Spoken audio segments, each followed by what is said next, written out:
¿Qué tal, compitas? Pues para comentarles el mensaje de la red de afectados por la minería, la REMA, al Fabián Lavalle sin Botox de Justin Trudeau, sobre la cuestión de la minera canadiense que sigue despojando a pueblos indígenas y campesinos. Esto lo comparte la publicación de Desinformémonos y dice: el primer ministro de Canadá, Trudeau, se ha presentado a la sociedad internacional como un demócrata, defensor de las libertades y los derechos humanos, e incluso ha declarado su compromiso con el cumplimiento de la Declaración de la ONU sobre los derechos de los pueblos indígenas, aunque hay que señalar lo ha hecho apoyado en una tenue postura que considera una interpretación dentro de los alcances que permita la Constitución canadiense, lo cual no es cosa menor, menos aún si Canadá continúa negándose a ratificar el convenio 169 de la OIT y respetar la autodeterminación de los pueblos indígenas en la práctica. Su visita a México ha sido anunciada como una oportunidad para fortalecer los lazos comerciales entre México y Canadá, lo que significa una mala noticia para los pueblos y comunidades indígenas que están siendo severamente afectados principalmente por la minería canadiense, hoy convertida en el inversionista extranjero minero más importante del mundo y para México, a tal grado que se estima del total de empresas mineras extranjeras que hay del 65% se encuentran inscritas en Canadá. Específicamente para Canadá, México se volvió el segundo país más importante para las empresas mineras canadienses que operan en el mundo, después de los Estados Unidos, lo cual no es menor, ya que el total de los activos mineros canadienses tiene un nivel mundial de 11.3% que se encuentran adscritos en México. El poder ejercido por la minería canadiense en toda la región latinoamericana ha sido fomentado abiertamente y arbitrariamente por su cuerpo diplomático, según su política de la diplomacia, entre comillas, económica, a través de las embajadas, quienes como buenos colonialistas continúan ponderando el racismo y el odio hacia los pueblos indígenas y campesinos, cuando, por un lado, fomentan la inversión para la minería y al mismo tiempo que emiten alertas a sus ciudadanos turistas que transitan en México para que se abstengan de visitar, por ejemplo, el estado de Guerrero, sitio de gran inversión de la minera canadiense, por la violencia y riesgo que viven en esa zona. Es una realidad el peso político y financiero de las empresas mineras y el gobierno canadiense en el tema minero, a tal grado que son partícipes influyentes en la promoción de reformas constitucionales,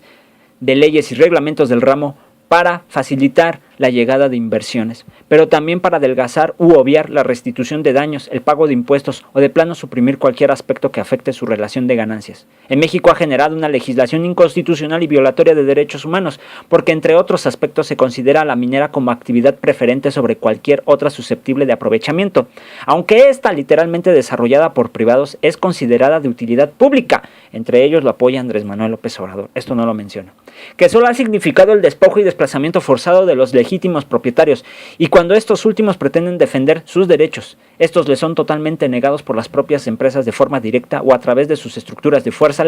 ilegales, o en total contubernio con diversos actores del gobierno mexicano. Daños a la salud, contaminación y destrucción ambiental, así como la criminalización de la protesta social, amenazas, hostigamientos, campañas de desprestigio, persecución, detenciones arbitrarias y el asesinato de defensoras y defensores son la fórmula de progreso y desarrollo que trae la inversión minera canadiense a nuestro país, aunque para contrarrestar su brutalidad están siempre ponderando en los medios y las estructuras de poder su compromiso con los códigos de responsabilidad corporativa, de certificación de industria limpia o de buen uso del cianuro. Para corroborar el despojo, saqueo y desplazamiento en violencia que viven los pueblos causados por las mineras canadienses, basta visitar las comunidades de Carrizalillo y Nuevo Balsas en Guerrero, en Salverna y Mazapil en Zacatecas, las de la Sierra Norte en Puebla o Tetlama en Morelos, o la Sierrita de Galeana en Durango, además de Chicomucelo en Chiapas, lugar donde fue asesinado Mariano Abarca por oponerse a una minera canadiense, hecho que fue avisado y monitoreado previamente a su asesinato por la propia Embajada de Canadá en México. Fíjense nomás. Las violaciones de las empresas canadienses son constantes, repetitivas y siempre apuntan por lo menos en contra de los derechos humanos al territorio, a la propiedad, al medio ambiente, a la participación, a la consulta y el consentimiento, así como la legalidad y la seguridad jurídica. Por ejemplo, la Goldcorp muestra un patrón delictivo al comprar tierras de uso común de forma recurrente y cínica, como lo hizo en Carrizalillo, Guerrero, y 3 años después en Mazapil, Zacatecas. Hoy el total de los proyectos mineros en México operan el 65%, o más de 850 proyectos se encuentran en fase de exploración, desarrollo y explotación. Así que para el doble carita de Justin Trudeau, la inversión minera de su país lo único que nos garantiza es el despojo y el riesgo potencial de que miles y miles de comunidades y personas pierdan para siempre su cultura e identidad por la destrucción del territorio. Garantiza también el ingreso del crimen organizado, aunque sus empresas están inscritas en el pomposo estándar del oro libre de conflictos. Se garantiza también el incremento de violencia, represión y criminalización de quienes defienden sus territorios y la vida. Desde RENMA al gobierno canadiense le exigimos detenga la operación institucional y política proporcionada a través, de sus aparatos diplomáticos para que la inversión de privados canadienses acumulen riquezas por medio del despojo. Exigimos también dejen de impulsar políticas y proyectos de leyes laxas para con el cumplimiento de la legalidad de dichas empresas mineras, entre ellas las reconocidas como responsabilidad social empresarial o marcos de códigos voluntarios. Por otra parte, más allá de las cuentas alegres que desde los sectores empresariales y gobernantes promulgan a favor del libre comercio,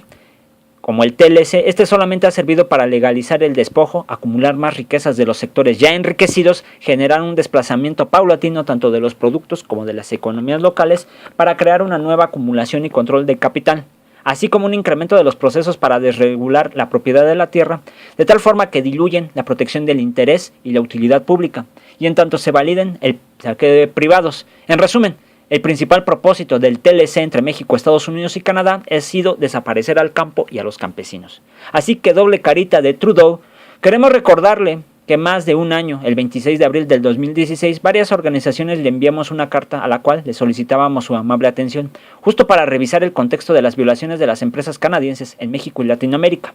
Aprovechando su recién ingreso como ministro, en la cual usted y su partido manifestó gestos de apoyo a los derechos humanos. No obstante, hasta la fecha no hemos tenido respuesta a la carta, ni tampoco hemos visto acciones concretas de proteger a los derechos humanos. Esto lo dice la Red Mexicana de Afectados por la Minería. Así que ahí se los dejo. Está compartido también en Otros Mundos Chiapas y lo redifunde los compas de Desinformémonos. Así como lo escuchan,